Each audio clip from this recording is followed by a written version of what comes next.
He laughed at the poor girl that day. Years later, his son's desperate cry made her the only one who could save him. He laughed at her torn dress that morning outside his company gates. A man in a tailored suit, surrounded by luxury cars and assistants, couldn't resist mocking the little girl offering him wilted flowers for $1. "Do you think people like me buy from street kids like you?" he said, tossing the flower aside as his guards laughed. The girl didn't cry. She only looked at him with quiet, piercing eyes that held something deeper than hurt. A silent promise the world would remember. That moment became the seed of a story neither of them would ever forget. 7 years later, fate twisted their worlds together again. The girl, now a young woman named Lila, was no longer selling flowers. She had built her life from ashes, teaching herself languages, studying from free online courses, and working every odd job she could find. Her past was her fire, her pain her teacher. The man, Mr. Callum Gray, now a powerful CEO, lived in a glass tower above the same city that had once laughed at her. But the higher he climbed, the lonelier his life became. His wife had passed away, and his only son, Ethan, was all he had left. Until one morning, Ethan's life took a turn that shattered everything. A tragic accident left the boy unconscious, unresponsive, trapped in a foreign hospital overseas after a company trip gone wrong. Doctors said his chances were slipping away. But there was a strange twist. Ethan's survival depended on communication. With a team in another country that spoke a language none of them understood. Every translator failed. The situation was critical, and time was running out. Mr. Gray, desperate and terrified, found himself begging anyone who could help. The same man who once mocked a poor girl was now powerless, clutching his son's tiny hand, whispering apologies to a silent room. His empire couldn't save him. His money couldn't buy hope. But fate had already written the next line. In a crowded hospital hallway, he heard a familiar voice speak softly to a nurse in perfect, foreign dialect. The same language. The doctors needed to understand. He turned and froze. It was her. The same girl from the streets, standing tall now in a plain white blouse, calm and confident, her eyes still holding that same quiet strength. Lila looked at him. No anger, no revenge, only purpose. "You need a translator," she said. He could barely speak, his pride swallowed by fear. You speak their language?" Lila nodded. "I speak 9 of them." And just like that, the tables turned. The girl he once mocked was now the only one who could save his son. For a moment, the world stood still. Callum's breath caught in his throat as the memory of that rainy morning years ago flashed in his mind. The flower he had crushed, the laughter that had once sounded so powerful but now felt cruel and hollow. He couldn't believe it was her. First time in years, the billionaire found himself wanting to know someone's story, not for profit, but for peace. Later that day, as Callum watched his son draw in bed, Ethan looked up and asked innocently, "Dad, who was that lady who spoke so many languages?" Callum smiled faintly. "Someone who reminded me how to listen." That night, when Ethan was asleep, Callum's phone buzzed. It was a message from an unknown number. "If you're grateful, help others like him." He froze. She'd somehow found his number. But instead of asking for a reward or recognition, she'd left him a lesson. The next day, Callum instructed his assistant to find out everything about her, where she worked, what she did, and how she got here.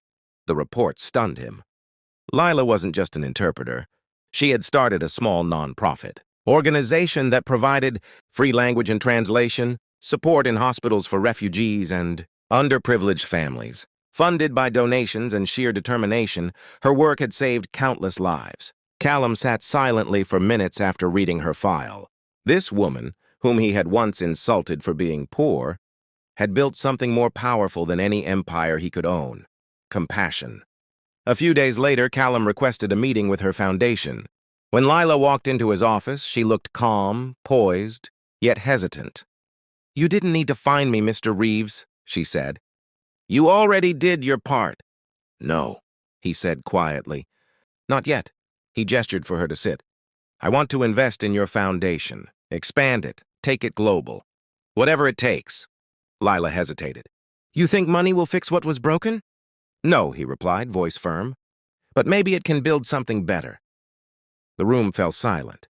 She looked at him, searching his eyes for arrogance, but found sincerity instead. After a long pause, she finally nodded. Then let's make sure it helps the ones who have no voice. And with that, the girl he once ignored became his greatest teacher and his partner in changing lives. Neither of them knew that their paths were just beginning to intertwine in ways that would test forgiveness, pride, and the true meaning of redemption.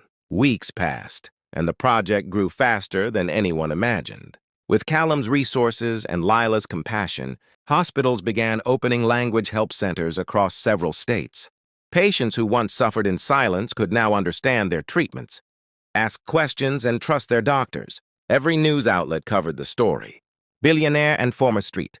Girl build bridge of voices. But behind the headlines, something deeper was happening. Callum found himself visiting hospitals, not as a CEO, but as a father. A man who finally saw the people behind the numbers. Lila noticed the change too. He no longer carried that cold, calculating expression, the one that used to make people shrink in his presence.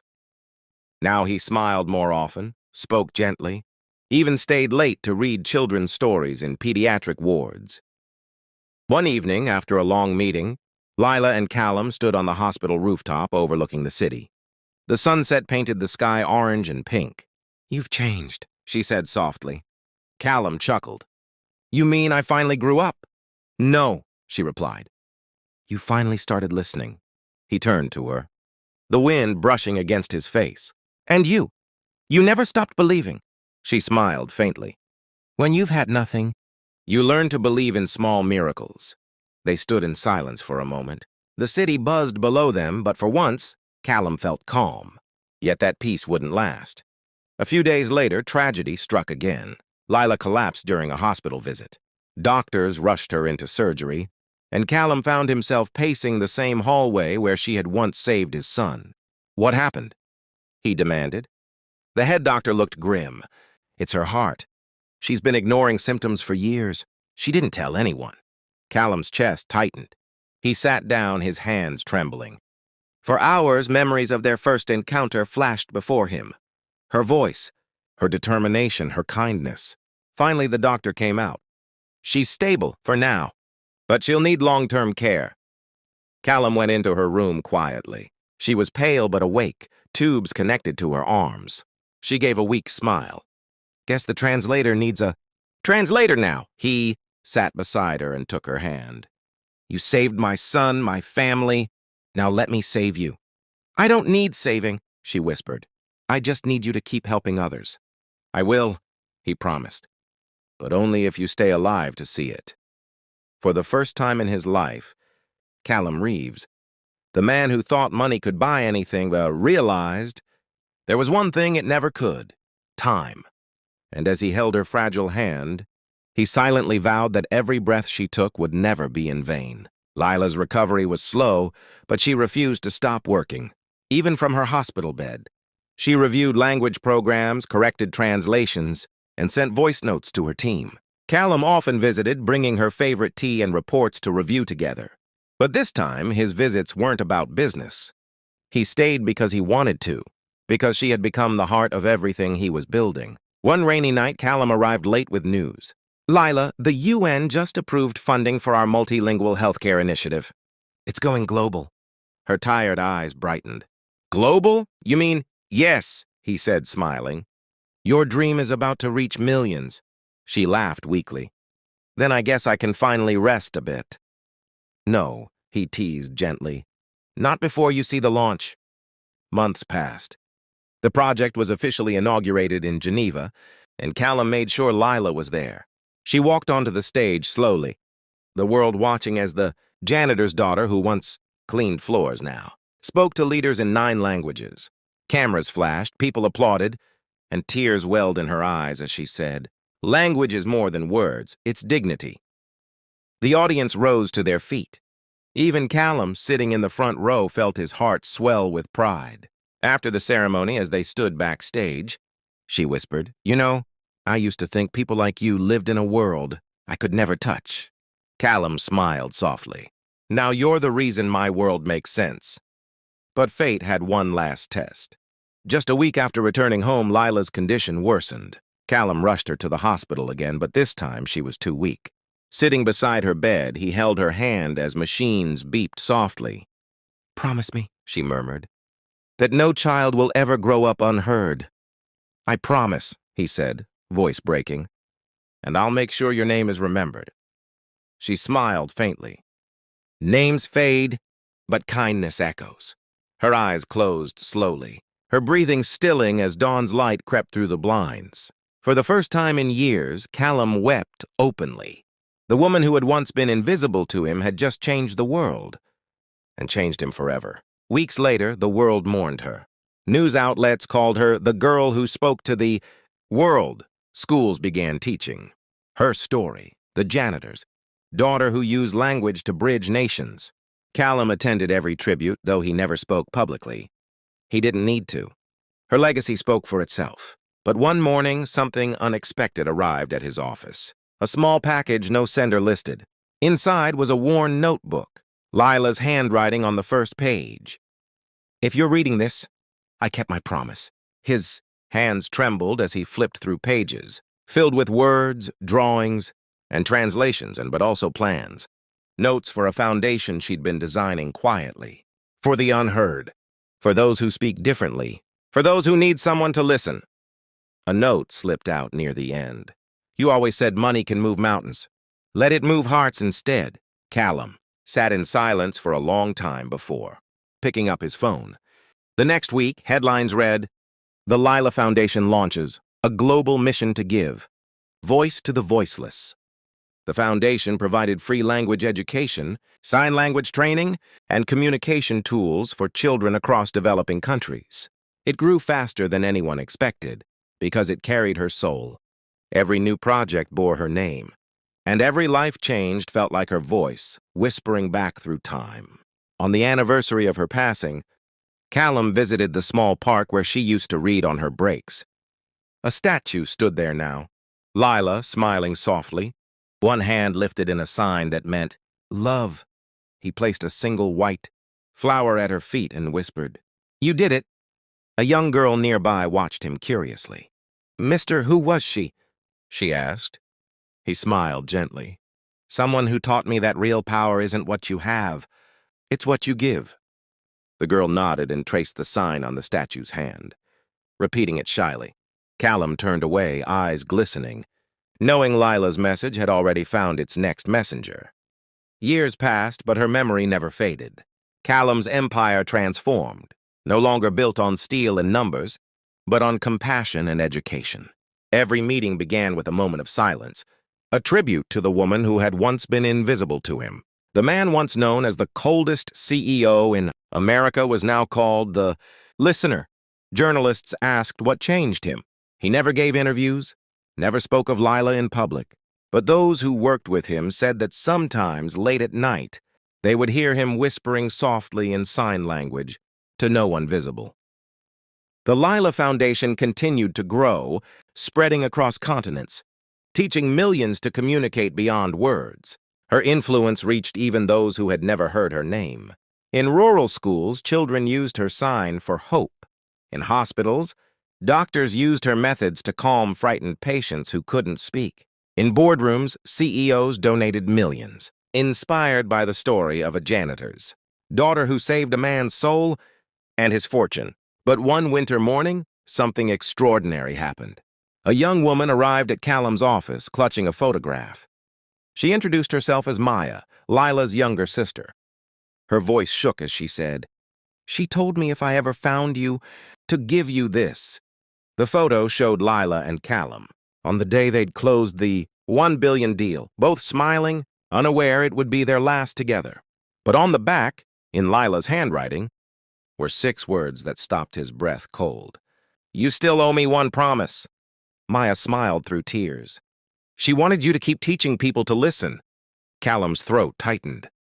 He looked at her, saw Lila's kindness reflected in her eyes, and whispered, "Then let's do it together."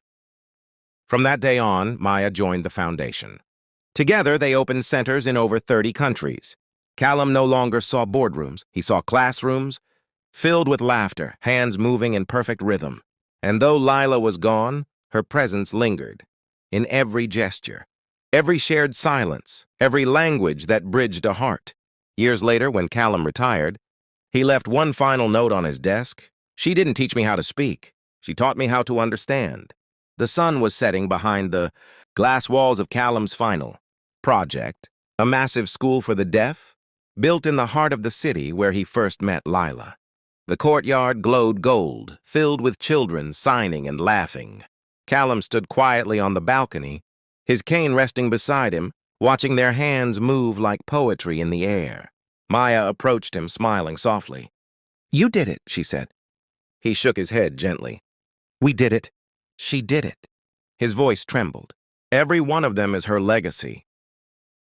Inside the school's main hall, a plaque had just been installed. It read, "The Lila Grace Institute, where silence speaks." The unveiling ceremony began, and as applause filled the hall, Callum closed his eyes.